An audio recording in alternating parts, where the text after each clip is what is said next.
All right, the next case we're going to hear is Thomas versus Holly. Mr. Wood.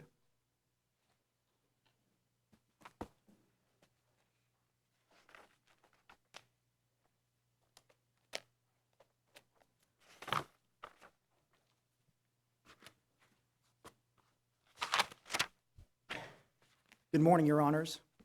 May it please the Court, my name is Bradley Wood, and I represent the 11 defendants in this case, the appellants, who consist of Sheriff Tracy Carter, the Sheriff of Lee County, North Carolina, and 10 of his deputies. Your Honors, the main issue before the Court today is whether each of these individual defendants, under the circumstances that they each faced and reasonably perceived, each of them, is entitled to qualified immunity. And moreover, whether 5 of these appellants are also entitled to public officer's immunity under North Carolina law, with respect to state law tort claims of assault and battery. As this Court knows, law enforcement officers are entitled to qualified immunity if a reasonable officer possessing the same information could have believed that his conduct was lawful. Qualified immunity protects law enforcement officers from bad guesses in gray areas and ensures that they are liable only for transgressing bright lines. And as this Court knows, because police officers are often forced to make split-second judgments in circumstances that are tense, uncertain, and rapidly evolving, the facts must be evaluated from the perspective of a reasonable officer on the scene, and the use of hindsight must be avoided. Moreover, reasonableness is determined based upon the information possessed by the officer at the moment that the force is employed. Taking the plaintiff's version of the facts, Your Honors, and you filter the plaintiff's version of the facts through the reasonable perceptions of the officers at the scene, my clients are each entitled to qualified immunity, and those who are facing state law tort claims are also entitled to public officers' immunity under North Carolina law. On April 27, 2009, Deputy Justin Matthews was patrolling alone in his assigned area of Lee County, North Carolina, when he responded to a call regarding 2 white males damaging property. When he arrived at the scene, he found 2 large white males, the plaintiff Stephen Wayne Thomas and his best friend Josh Gross, and he also found some damaged property. Now, Thomas was 6 feet tall and weighed 218 pounds, and his friend Josh Gross was between 6'2" and 6'3" in height and weighed between, by his own estimations, 290 to 300 pounds. Matthews opened the door to his patrol car, stepped out, and according to Gross, said words to the effect of, "What's going on, fellows?" According to Thomas's testimony, he immediately approached Deputy Matthews, coming within 2 feet of Matthews, while Matthews was cornered between his open driver's door to his rear and side and his patrol car to his left. According to Mr. Thomas, he approached Matthews with his hands raised in front of his face and palms outward. And according to Mr. Thomas, he got close enough to Matthews where he could reach out and touch Matthews in an instant. And according to Mr. Thomas, he also told Matthews, "Sir, I have lost my mind." And Mr. Thomas testified the purpose that he wanted to, or the information he wanted to convey was that he was mentally disturbed. According to Mr. Thomas and Mr. Gross told Deputy Matthews that my friend needs some help. There is something wrong with him. And the plaintiff's law enforcement expert confirmed that a reasonable officer hearing these words would be reasonable in concluding that the subject was a mental case, which presents additional threat concerns due to the unpredictable nature of mental subjects. Now, Mr. Thomas contends that on that day and at that time, he was suffering from a condition known as cholinesterase inhibition, resulting from his exposure to farm chemicals. He engaged 2 scientific experts to talk about this condition, and they both agreed that this condition is characterized by profuse sweating, and I'm quoting from their opinion, profuse sweating, blurred vision, tearing, agitation, cognitive impairment, memory lapses, and activation of the pathways in the brain that lead to fear, anxiety, rage, and belligerent behavior. One of the doctors, Dr. Slotkin, noted that the individuals who experience this condition can be involved in violence with other people, and in his expert opinion, he referred to studies that involved homicides involving stabbing and bludgeoning people to death by persons under this condition. And this is the nature of the person that Deputy Matthews was encountering that day. It's undisputed that Deputy Matthews commanded Thomas to step back away from him, and that Matthews extended his arm to push Thomas away. And according to Thomas, Matthews told him, and I apologize to the court for the profanity, told him to get the fuck back. And according to Thomas, he fully understood that the deputy wanted him to stay back. Now, the plaintiff's law enforcement expert further testified that officers are trained to maintain a zone of separation, sometimes called a reactionary gap, of at least 5 or 6 feet at a bare minimum in order to give an officer time to react in the event of a sudden assault. And he confirmed that without this reactionary gap, a subject can grab the officer, strike the officer, or disarm the officer before the officer can react. Now, despite knowing that the deputy wanted him to stay back, Thomas admits that he confronted Matthews again coming inside of arm's length of Matthews where he could reach out and touch him and grab him again without any warning. Matthews again, according to Thomas, extended his arm a second time to push Mr. Thomas back and told him to stay back. After being pushed away a second time and told, this time according to Thomas, to get the fuck away from me, and again I apologize for the profanity, Mr. Thomas, by his own testimony, remained within 5 to 6 feet in front of the deputy facing him, still inside the bare minimum of the reactionary zone that Mr. Thomas's own experts say that officers are trained and encouraged to maintain. Third-party witnesses at the scene, including Linda Schmidt and Jimmy Martin, who lived in that area and saw this, confirmed that Mr. Thomas stayed right in the deputy's face. Matthews reasonably perceived that Thomas was not obeying his instructions to stay back and that he presented a threat by continuing to remain in close proximity to him. And in fact, Matthews testified that I felt threatened by the fact that he kept getting in my face and confining me into that such small area. Accordingly, Matthews drew his taser and, according to Thomas, pointed it at Thomas and repeatedly instructed Thomas to get down on the ground. Not only did Thomas hear the deputy instruct him to get down on the ground, but his friend, Josh Gross, also repeatedly exhorted Thomas to get down on the ground as the deputy was commanding him to do, or that he would be tased. And Mr. Thomas testified that despite understanding these instructions from both the deputy and his own friend, he refused to follow Matthews' lawful commands to get down on the ground.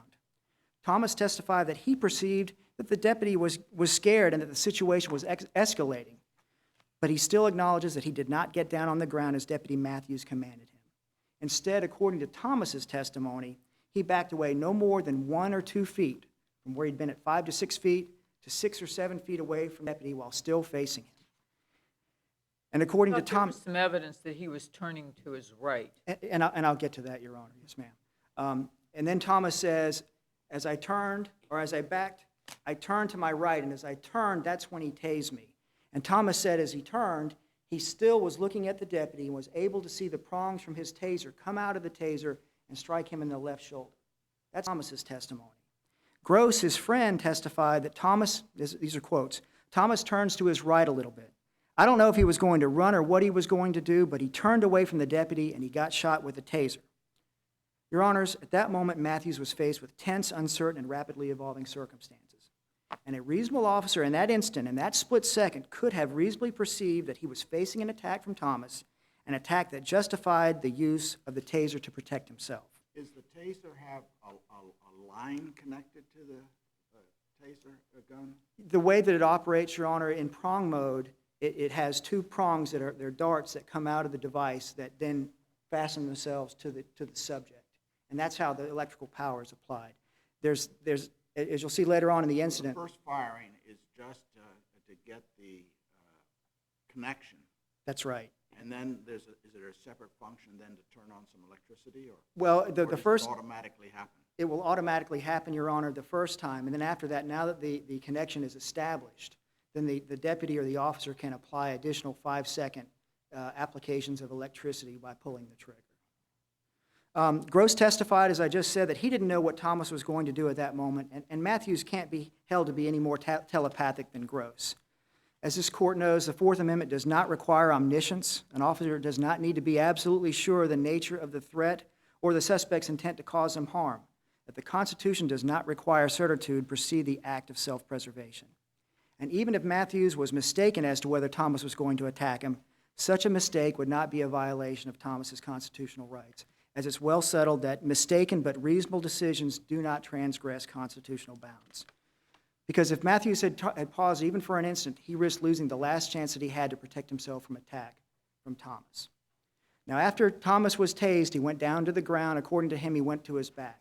Matthews reported in with his lapel mic that he had used his taser and that he needed backup.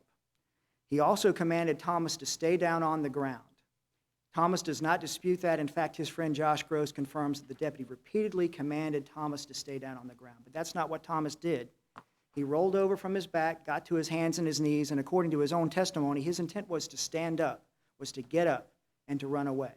But all that Matthews could see was this person is not obeying my commands. He's getting up. He poses an additional or renewed threat to me.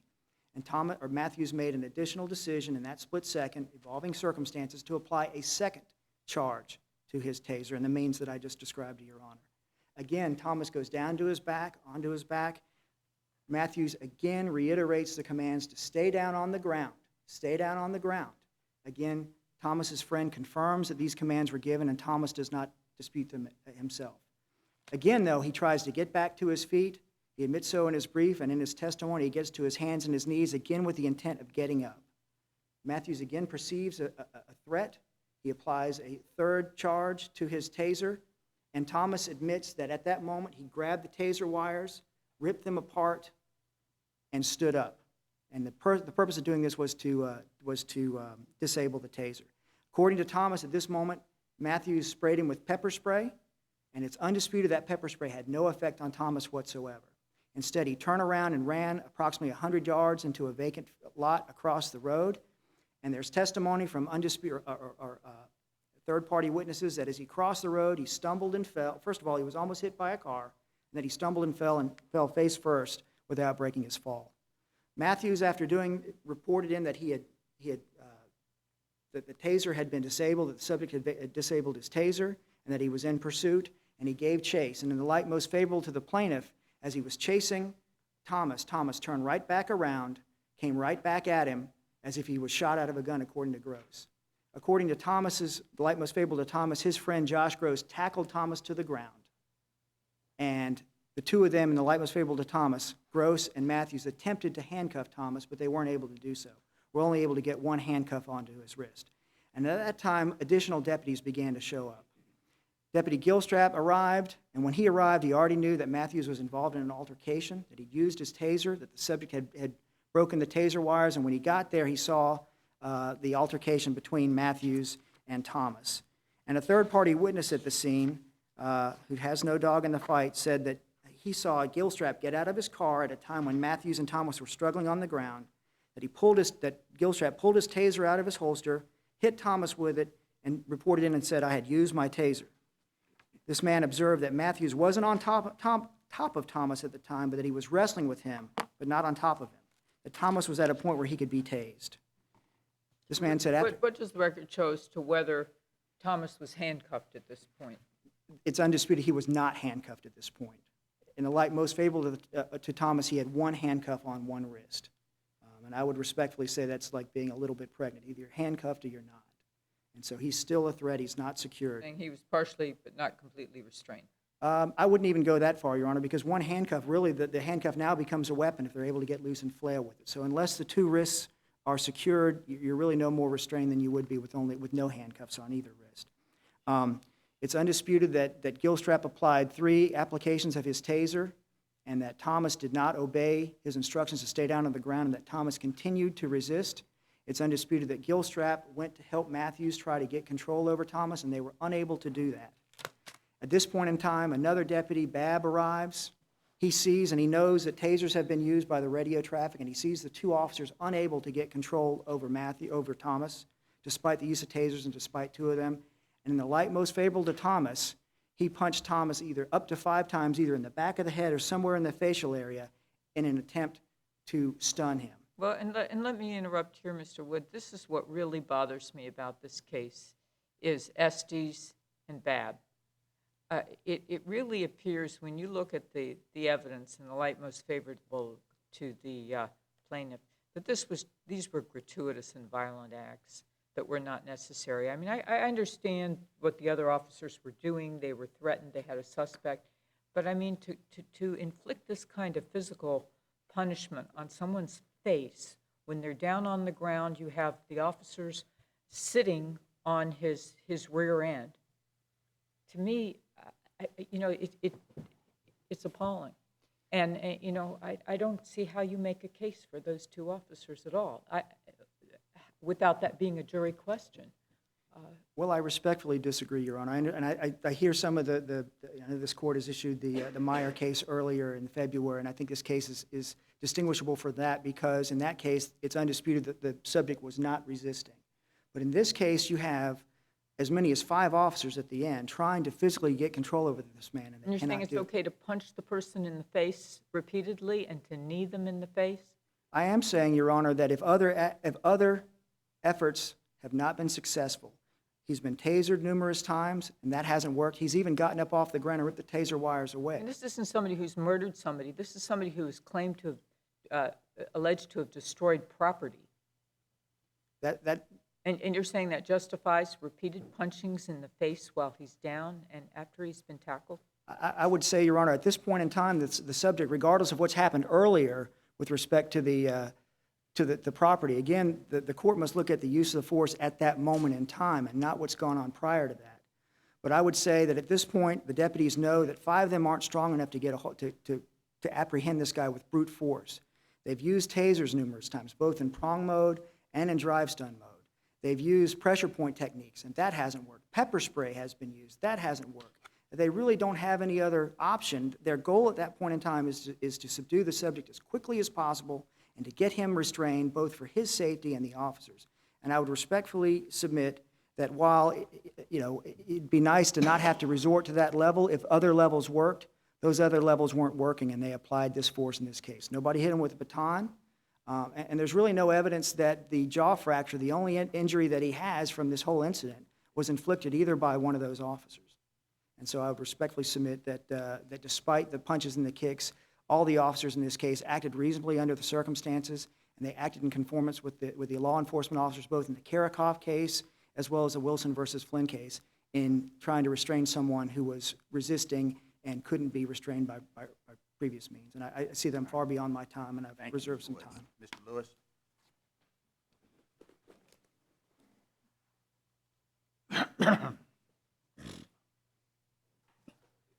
Good morning. May it please the court. My name's Hardy Lewis. I have never had to use reading glasses before in an argument, and so I'm going to go back and forth, and it's going to be, I apologize for any awkwardness. No apology is needed. It comes with age. Your Honor, I believe the last time I was in this courtroom was actually arguing Rowland versus Perry, and I was in my 20s at the time and did not need reading glasses. I think that this case has a lot. I think that Rowland versus Perry speaks in great degree to this case because in Rowland versus Perry, the Fourth Circuit said in response to the arguments of the defense that each escalation of force was justified by the increasing amount of resistance from my client at the time, that they're missing the forest for the trees, and that Tennessee versus Garner teaches us that we are supposed to look at the entirety of the situation. Well, why don't you start with the actions of the defendants Babb and Estes? Well, to start with them, I guess one thing I would say is I'd like to quote from the record, and this is the Lee County Sheriff's Office use of force policy, and it says, deputies shall not deliberately strike another person on the head, spinal column, groin, solar plexus, kidneys, or throat with any issued or authorized equipment or other object, unless the deputy reasonably believes that his life or the life of a third party is threatened. The evidence in this record is undisputed. The positions of all of the officers say that none of them at any time were in any fear. Let me ask you, are the officers at that point entitled to handcuff him? Your Honor, I believe that they are, even though he has not. Entitled to arrest him for a lot of problems, resisting arrest and assaulting an officer, basically. Your Honor. It grew, but there were orders given to him by official police officers, and he disobeyed them. And the officer perceived that he was being approached and threatened, which is an assault. He was told to do various things. They wanted to handcuff him, which is an arrest. And the question is, can they effect the arrest? Once they've determined they've got to put the handcuffs on him, are they entitled to go through and get that done, or do they have to abandon that? Well, Your Honor, first of all, I would say that in the light most favorable to the plaintiff. No, I'm asking you a theoretical question. If they've determined they can put him in handcuffs, and you agree they are entitled to do that, do they have to abandon it? And they were unsuccessful. They had one mission, to get the handcuffs on, and they couldn't get them on. And they had several officers trying to get them on, and they couldn't get them on. They tasered him and they peppered him, and officers hit him, and they tried to hold him down, and they were unsuccessful. Now, the question is, what is the officer's course? This is all fast-moving. What is the course to get the handcuffs on if they're entitled to get them on? Your Honor, and I would respond by saying that if a jury finds that that is what they forget did. the jury. We're talking about hypotheticals, if you want. Do the officers have to abandon their right to put a man in cuffs? The officers do not have to abandon their right to put a man in What handcuffs. steps should have been taken? Well, Your Honor, I think that use of taser as a first resort, the use of the taser certainly is questionable.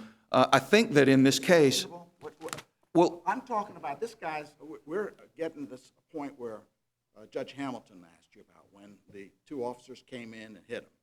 At this point, the man's on the ground. He's resisting. He's a very strong man. He's a very big man. They don't have cuffs on, and they're trying to cuff him. And it seems to me it's undisputable that officers are entitled to handcuff somebody in a circumstance. The question is they can't accomplish it. Now, what do? Your Honor, under that You have set a of man facts, that's getting madder and madder and angrier and angrier, and do you just let a man like that go? Is that the proper policy? well, Your Honor, no, I believe that they are The entitled. officers are not aware of any law that suggests they have to let him go. I think they're entitled in their mind to bring him into control, and whatever it takes to get him into control. Now, the question is, how far does that go? That's not a well-defined question. I mean, the Myers case, we had somebody who was no longer resisting, and that's often the case. And then there's punishment inflicted. These guys are still trying to get him under control. And my question is, we're now going to go in hindsight and say these guys are personally liable for his injuries because they were making this effort, completely frustrated, to get him cuffed. And Your Honor, I understand your concern. Again, I would point to aspects of the record that suggest that perhaps it was not quite as difficult a task as they have made it out to be, and that is... Then you have to argue bad faith on their part because they tried. Two of them couldn't do it. And either they were incompetent or they weren't strong enough, but it took more officers to do it. And the question, I suspect, is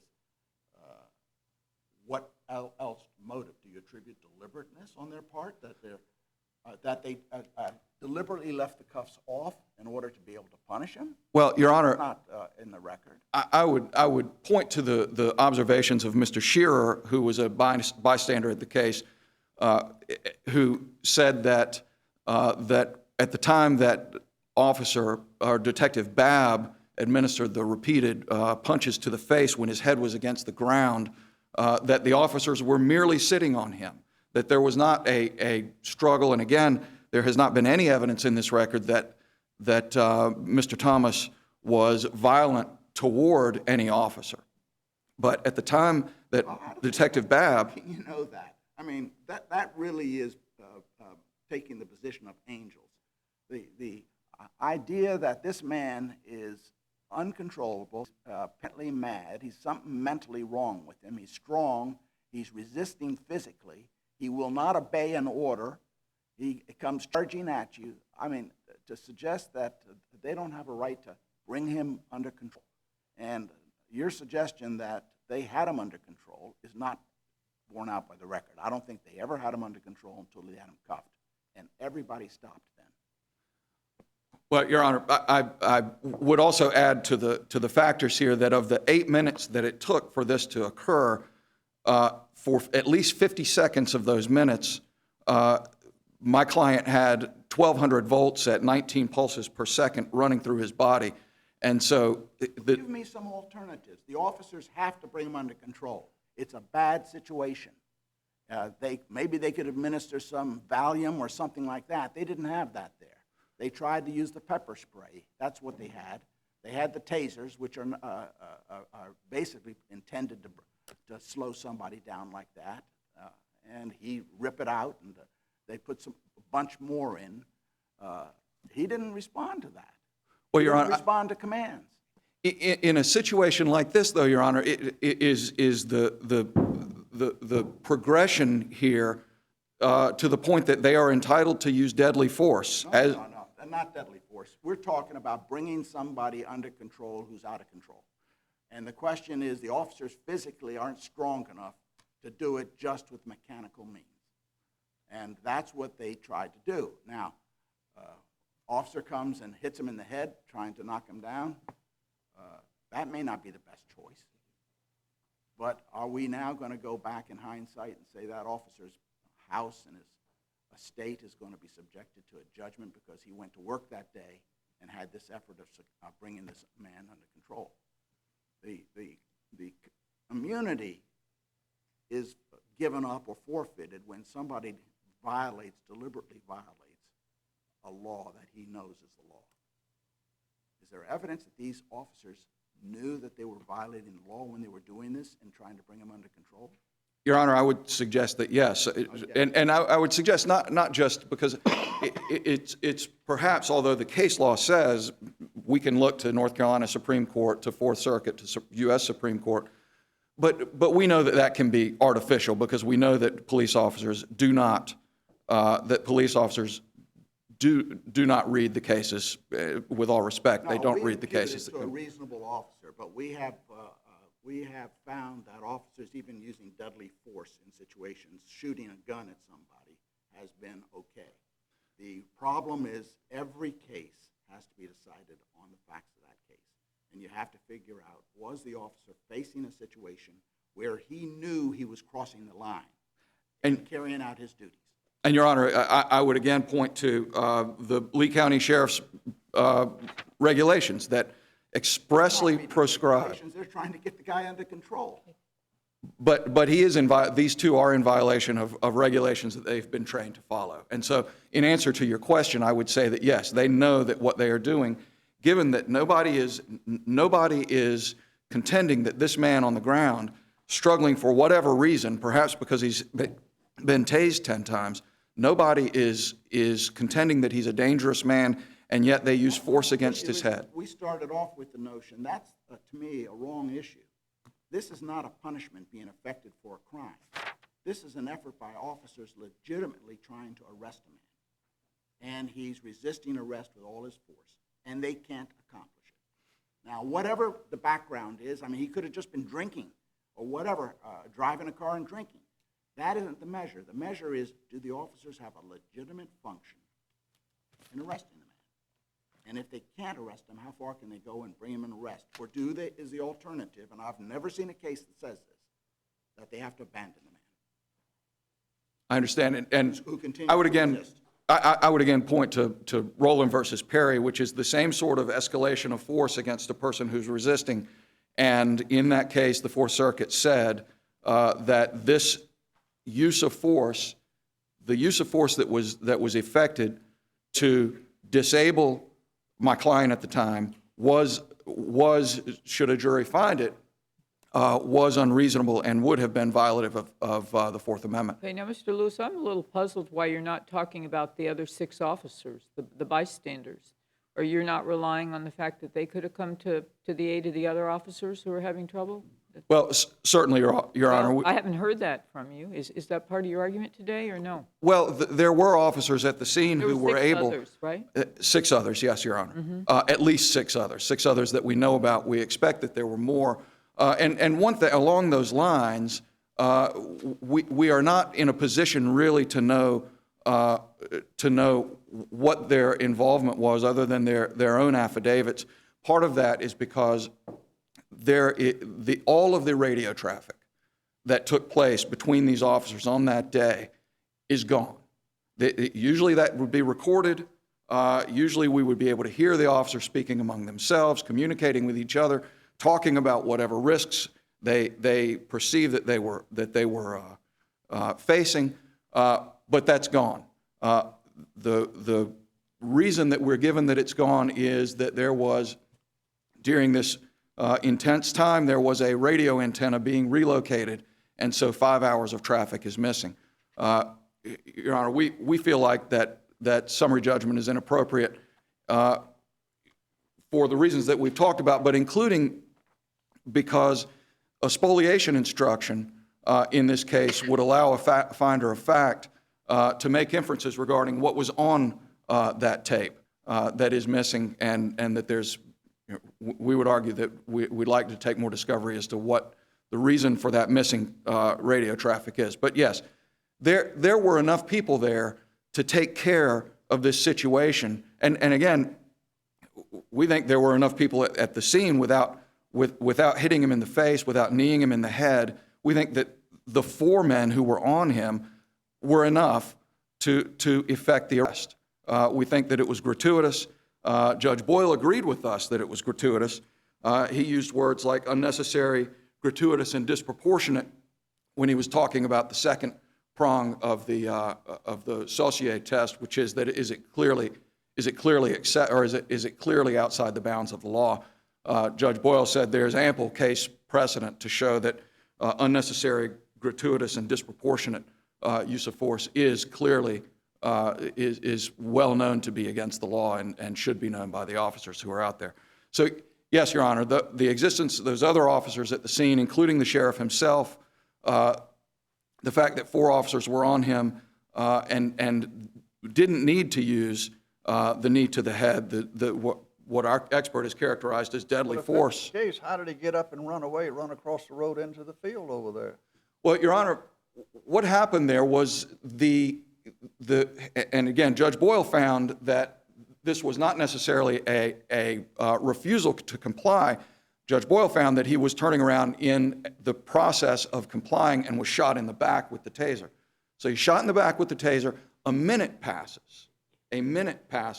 We don't know what happens during that minute, but we do know that he was tased twice before his hands left the ground. He had his knees and his hands were on the ground, and he was tased twice more. So 3 tases.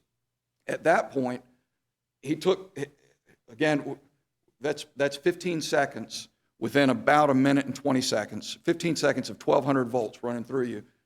He took the lead wires out, and then he got sprayed in the face. Now, with respect to Mr. Wood's characterization that it didn't have any effect, I think there's evidence. 4 people sitting on his back after all of this or before this?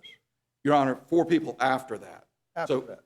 At that point, when he had gotten sprayed in the face, that's when he ran into the field. That was just when he was dealing with Matthews, and that was even before Gilstrap had arrived. Isn't that Yes, correct? Your Honor. Okay. Yes, Your Honor. So he came back to the scene. And was immobilized by his friend, and that's when. He was tackled to the ground.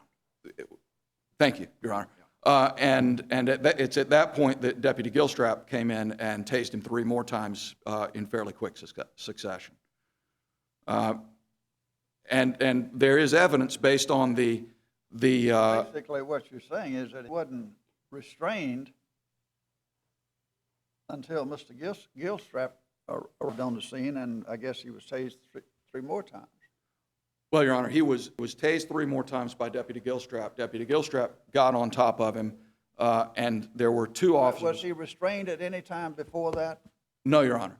And we don't know why. We don't know why he wasn't restrained in the minute between the first and the second tase. We're not aware of why that happened or didn't happen. But it was at that point, after those 3 tases, that Deputies Gilstrap and Matthews were on him, and Deputy Babb came in and punched him in the face 4 or 5 times in a way that caused one by. That's a little misleading because Sorry? he was still not yielding. They kept commanding him. They had to cuff him, and he was still not yielding to being cuffed. And they were trying to get his arm around to cuff him, and he was resisting and trying to get up. And so they never had full control of him until they cuffed him. And when they cuffed him, then everybody receded. Your Honor, I would take some issue when we talk about viewing the evidence in the light most favorable to the plaintiff that he was trying to get up at that time. I don't believe he may have been resisting having the handcuffs put on him, but frankly, Your Honor, there were 2 grown men sitting on him, and I don't know whether one could make the judgment that he was trying to get up or not. Again, Mr. Shearer saw him, said he was not resisting and was not being violent, said he was, when I say not resisting, I want to be careful, he was not trying to get up. But then, again, Mr. Shearer turned away after the punches to the face because he felt it was quote unquote a brutality and unnecessary. So, Your Honor, those are my comments, and we would ask you to affirm Judge Boyle's decision below and allow this case to move to trial. His decision applied to all of the officers? It did, Your Honor. Okay. Thank you. Thank you. Wood?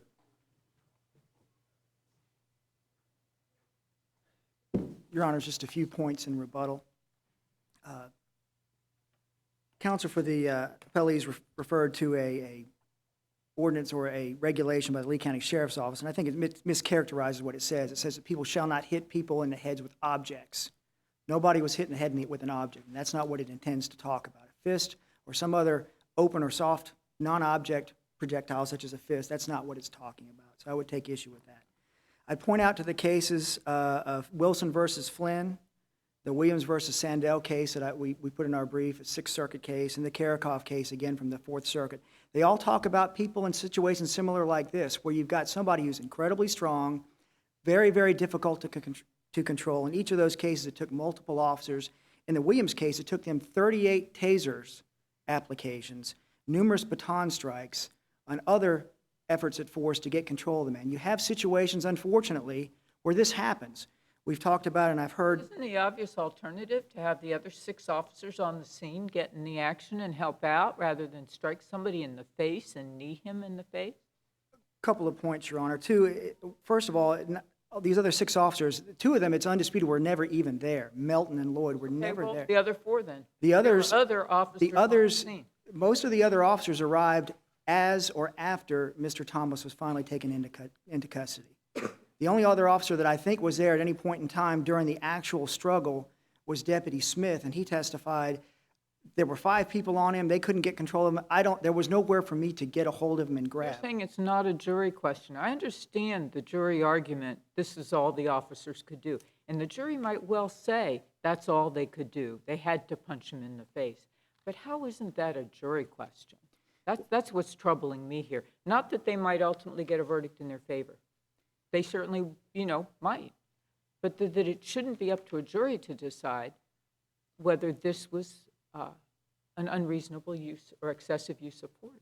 I would point to the Wilson versus Flynn case, Your Honor, in which it's undisputed, or the facts in light most favorable to the plaintiff, that the plaintiff was struck, punched in the face numerous times to get control of him, and the court held in that case that not only was there wasn't any violation of the plaintiff's Fourth Amendment rights. There was no constitutional violation without even going into the second prong of the qualified immunity analysis. And the same in Karakoff. The person died.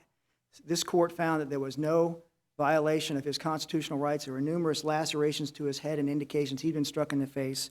And so I would caution the court against going and again trying to look at this in hindsight and trying to go back and say, well, what should the officer have done?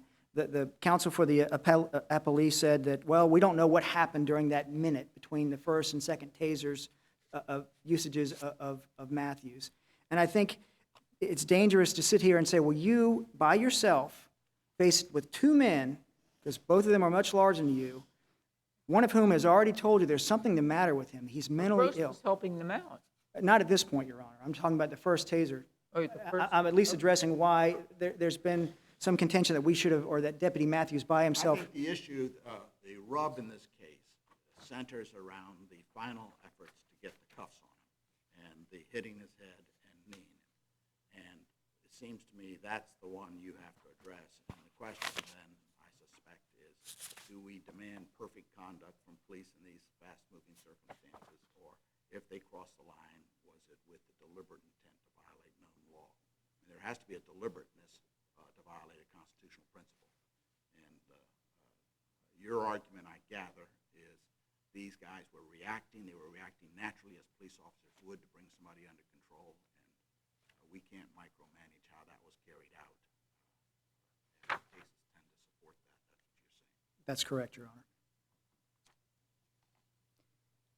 Unless there are any further questions, I would point out, though, with respect to the bystander liability defendants, it's undisputed 2 of them weren't even there. There were no findings whatsoever as to what constitutional violations there were to begin with the first 5 defendants, and then there's no findings by the court as to what these 6 bystander liability defendants saw, whether they had an opportunity to prevent it and made a conscious choice not to do so. And this court can certainly go back when there's no facts by the district court to explain its rulings, to go back and look at the record, again in the light most favorable to the plaintiff, and see what it shows, to include undisputed facts, to include most of the testimony or all the testimony from Thomas. And I think in those instances, there's no evidence to show that any of these bystander liability I defendants. know that Thomas has pretty good recollection of what was going on. He just couldn't control circumstances. Is that his? I mean, he seems like he's an okay guy. He went afterwards and apologized to all the officers. I will say this, Your Honor. I mean, it's a small county. It's a rural county.